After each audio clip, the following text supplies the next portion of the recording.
Hi guys, welcome to Timberwolf's Den.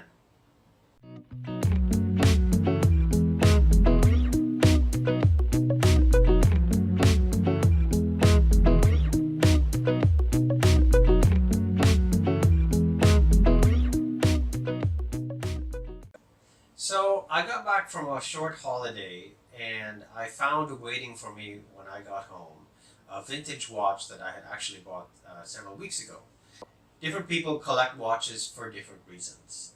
Some guys go for the prestige, right? So the more expensive the better, the more rare the better, the fancier the brand the better, etc., etc. For me personally, I'm not that kind of a watch collector. I mean, I am a little bit more practical. Obviously, that has a lot to do with the fact that my disposable income isn't as high as maybe some other watch collectors. I like to collect watches because of the stories that these watches have to tell. So in my point of view, every watch has a story, whether that's about the brand, whether that's about the particular model, or whether it's about how you acquired the watch, right? So every watch has to have some kind of a story. Now that doesn't have to mean that the watch has to be a luxury brand. That doesn't have to mean that it has to be a particularly fancy or expensive watch. I just like to have a watch that has a little bit of heritage and has some kind of significance to the history of horology. So when I'm looking for vintage watches, I'm looking for that kind of watch in particular, something with a bit of a story behind it. Now, this watch actually comes from the early 1950s, like late 1940s, thereabouts. Now, vintage watches from the 1940s, especially those that come from World War II, have been in very high demand lately. Now, when I think of watches like this, I'm thinking in particular of World War II watches, like the Omegas used by the RAF, or the Omega Dirty Dozen watch. The Omega RAF watches have been in very high demand, especially since the movie Dunkirk came out, because a couple of those watches were featured on screen.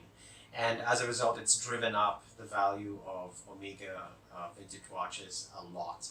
I mean, some of these watches you now get on the pre-owned market for upwards of $2,000 US, which is a little bit more than I'm willing to spend for a watch. And so fortunately there are other watches for people who know a little bit more about the background and the story behind watches. Now this particular watch is the Fortis Fortissimo. Now Fortis arguably has just as much heritage as Omega does. Fortis was the first to mass produce automatic watches, for example.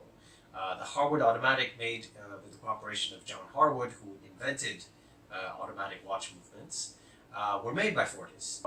So Fortissimo in Italian means strong, and for this particular line of watches, that's because these were the first watches to be water resistant, to be anti-magnetic, to be shock resistant. And so this is one of the watches that I was looking for when I chanced upon this watch on one of these pre-owned marketplaces. Anyway, why don't we take a quick look at this watch. So the first thing that you'll notice is that this watch is slightly smaller than most of my other watches, and a lot smaller than most contemporary watches. At 32 millimeters in diameter for the case. That's a pretty small watch, although probably more representative of the dress watches of the 1940s and early 1950s. So let's do a quick comparison with the another vintage watch that I own, which is an Omega Seamaster from 1957. So you can see this watch at about 36 millimeters is quite significantly larger than this watch, than the Fortissimo on the left. But actually these watches are quite similar because both use the bumper automatic movement. Now, for those of you who don't know, the difference between bumper automatic movements, which is an earlier version of automatic movements, is that inside is a bumper that swings about 120 degrees as you move the watch around, as compared to modern automatic watches, which have a rotor that spins 360 degrees. Now, anyway, back to the Fortissimo. So this Fortissimo is comes from circa early 1950s, although I've seen references online that hint that this watch could actually come from 1943, in which case it is a World War II era watch. But with watches this old, it's a little bit hard to tell exactly how old these watches are, and to get an exact model number or reference. Now, one of the things that I observed is this just coming out of the box. It's not unusual for an automatic watch during shipment to stop, because they'll, of course, be sitting still in warehouses or in transport vehicles long enough that the automatic movement just completely comes to a stop.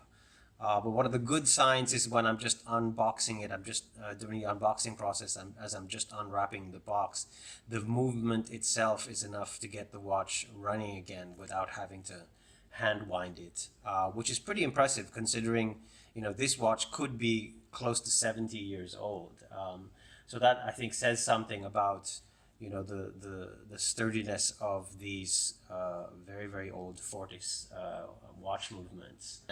Now, as I mentioned, this is an automatic watch, so it can be hand wound, and when you wind it, that winding action is really pretty butter smooth, and the crown itself allows you to get a nice good grip on it.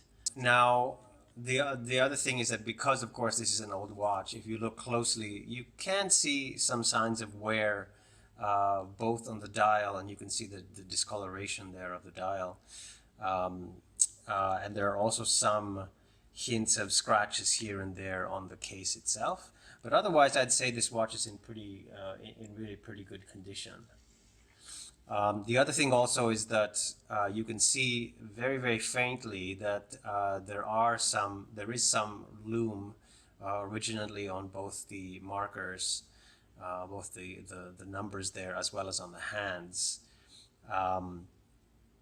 And this is what it looks like under a UV light. But unfortunately, you know, the lume is just too old for it to still be functional today, really. There's just a very faint hint of glow there, but nothing really that can be used practically. When you turn the watch over, you can see that it does say, excuse me, I'm just trying to show you there without getting all that reflection on it. Yes, so you can see that it does say Fortissimo automatic. And as I mentioned earlier, as a Fortissimo, this is one of those models that is shock protected and anti-magnetic, which was a pretty revolutionary thing for wristwatches of the age.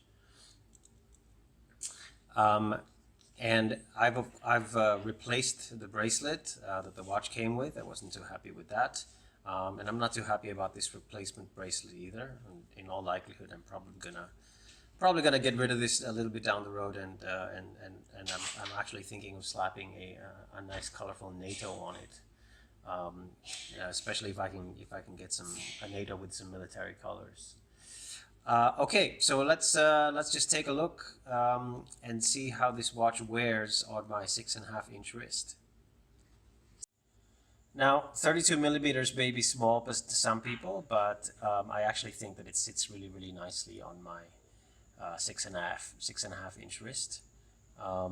So I think it looks pretty good. So I love collecting vintage watches. I don't have that many. I have a small handful, but looking for vintage watches, especially, as I mentioned, these watches that have interesting stories behind them, you know, it's really a lot of fun. I mean, sometimes part of the enjoyment is in just sort of hunting them down and hunting good deals. And so this particular watch I am very happy about. Okay guys, that'll do it for today. If you like the video, please give this video a like. It would mean a lot to me. And please subscribe to this channel if you want to see more content like this one. Until then, and until I can think of a cool sign-off the way other YouTube creators have cool YouTube sign-offs, I'll just have to say see you guys next time.